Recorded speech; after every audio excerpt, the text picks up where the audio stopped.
నమస్తే, welcome to our channel. నేను మీ సిరి. So మొత్తానికైతే ఈ ఎలక్షన్స్ అయితే అయిపోయాయి. మరి ఇప్పుడు హైదరాబాద్లో రియల్ ఎస్టేట్ రంగంకి అంటే ఎక్కడైతే ప్లేసెస్ ఉన్నాయో అక్కడ ప్లేసెస్కి కొంచెం మరి రేట్ తగ్గిందని చెప్పేసి మరి వార్తలు అయితే వస్తున్నాయి. నిజంగా మరి రేట్ తగ్గిందా, పెరిగిందా, పెట్టుబడులు పెట్టొచ్చా, పెట్టరాదా? సో ఈ అంశాన్ని మనకి వివరించడానికి మనతో పాటు ఉన్నారు డాక్టర్ నంది రామేశ్వరరావు గారు, founder and CEO of realtor oxygen. So తనని అడిగి మనకున్న సందేహాలన్నీ రియల్ ఎస్టేట్లో ఎన్నెన్ని సందేహాలు ఉన్నాయో వాటన్నిటికీ అయితే మనకి తన దగ్గర సమాధానాలు ఉంటాయి. సో లేట్ చేయకుండా సార్ అయితే కలిసేద్దాం. నమస్కారం సార్. నమస్కారం సార్, ఇప్పుడు చూస్తున్నట్టయితే ఎలక్షన్స్ అయితే మొత్తానికి కంప్లీట్ అయిపోయాయి. చాలా మంది ఏంటంటే ఎలక్షన్స్ ముందు పెట్టొద్దు రియల్ ఎస్టేట్ రంగంలో పెట్టుబడులు అని చెప్పేసి అన్నారు. ఇప్పుడు ఎలక్షన్స్ అయిపోయినాక ఏమో హైదరాబాద్లో రియల్ ఎస్టేట్కి కొంచెం పెట్టుబడులు పెట్టాలంటే ఆలోచించాల్సి వస్తుంది. మరి భూమి తగ్గిందని వార్తలు వస్తున్నాయి. మరి ఇప్పుడు పెట్టుబడులు పెట్టొచ్చా, పెట్టరాదా? ఇవన్నీ మీరు క్వశ్చన్లు ఎలాంటి క్వశ్చన్లు అడతారంటే ముందుకు వెళ్తే పోయే వెనక్కి వస్తుంది. ఒక ఆన్సర్ చెప్తే ఒకరి కోపం వస్తుంది, ఒక ఆన్సర్ చెప్తే ఇంకొకరి కోపం వస్తుంది. నిజంగా ఆయనే ఆన్సర్ చెప్పండి సార్. నిజం చెప్పడం నేనేమన్నా దేవుడినా? అంటే ఏది జరుగుతుందో వాస్తవం అది చెప్పండి సార్, అంతే. Okay, jokes apart. Actually real estate అనేది చాలా తరతరాలకి తరగని సబ్జెక్ట్.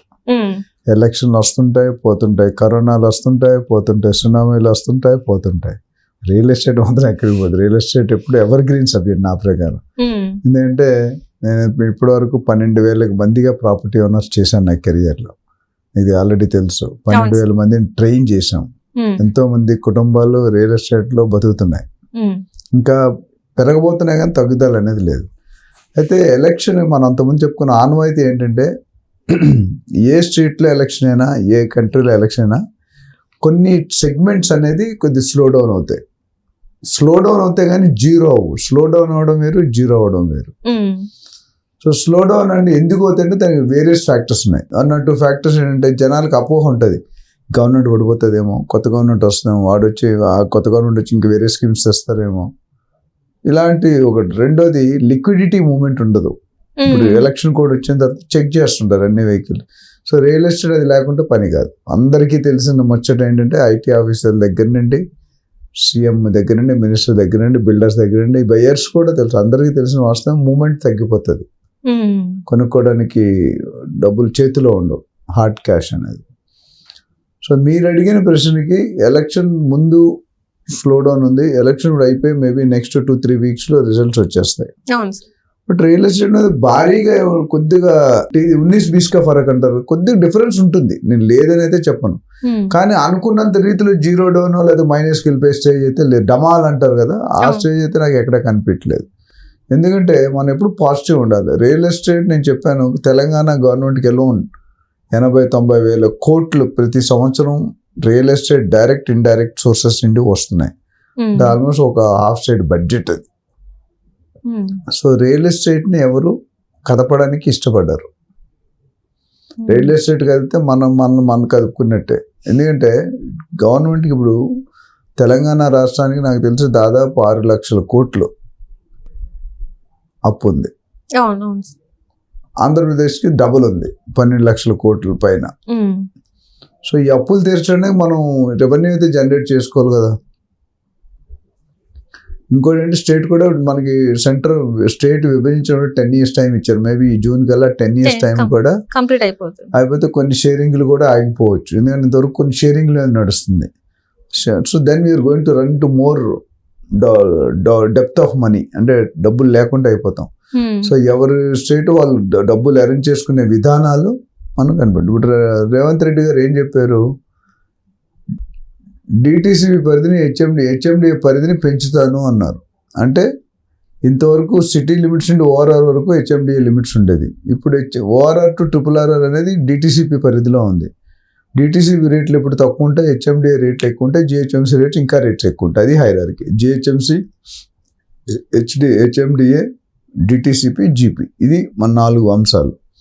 సో మొన్న ఏం చెప్పారంటే ఇప్పుడున్న హెచ్ఎండిఏ పరిధిని ఉన్న దగ్గర నుండి ఇంకో 30-40 కిలోమీటర్ విస్తీర్ణ రౌండ్గా పెంచుతానన్నారు. అంటే అర్థం ఏంటంటే rates are going to go up. HMD ఎప్పుడు కూడా 30, 40, 50 వేలు ఉంటుంది గజం. డిటిసిపి 6,000, 7,000 దగ్గర నుండి 10, 15, 20, 25 దాకా ఉంటుంది జనరల్గా. ఏరియా బట్టి కొద్దిగా మారచ్చు. సో హెచ్ఎండి అంటే విన్ విన్ సిచ్యువేషన్. ఎవరెవరికి? అటు గవర్నమెంట్కి, బిల్డర్కి, బయ్యర్కి, అందరికీ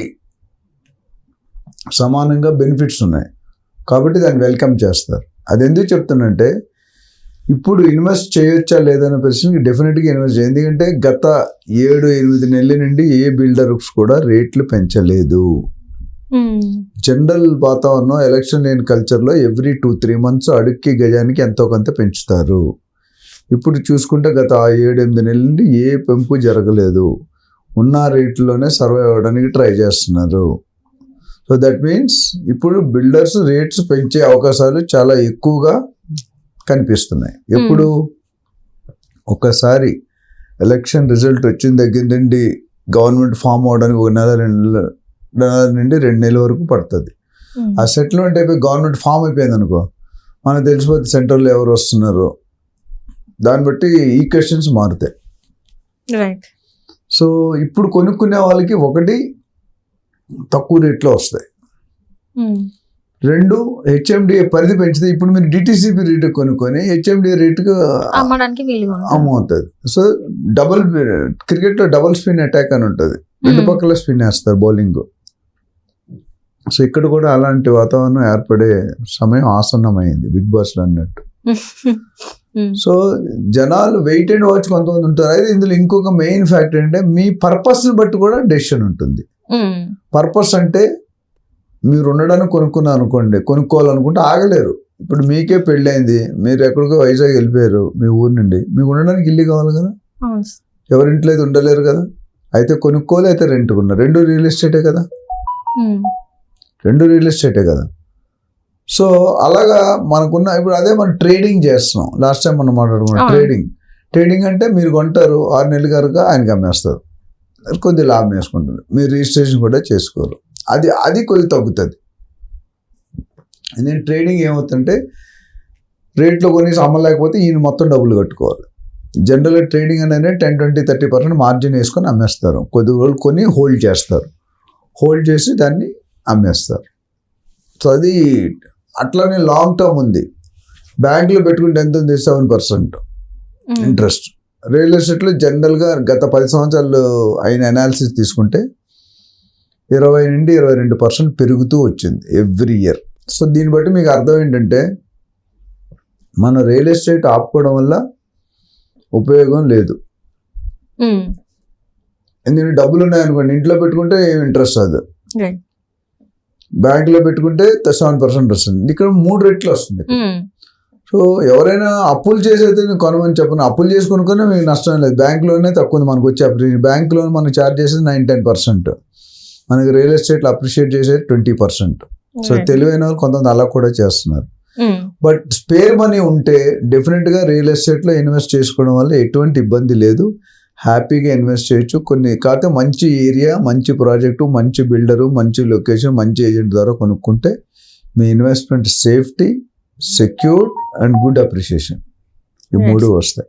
right sir, right. Thank you so much sir. Thank you.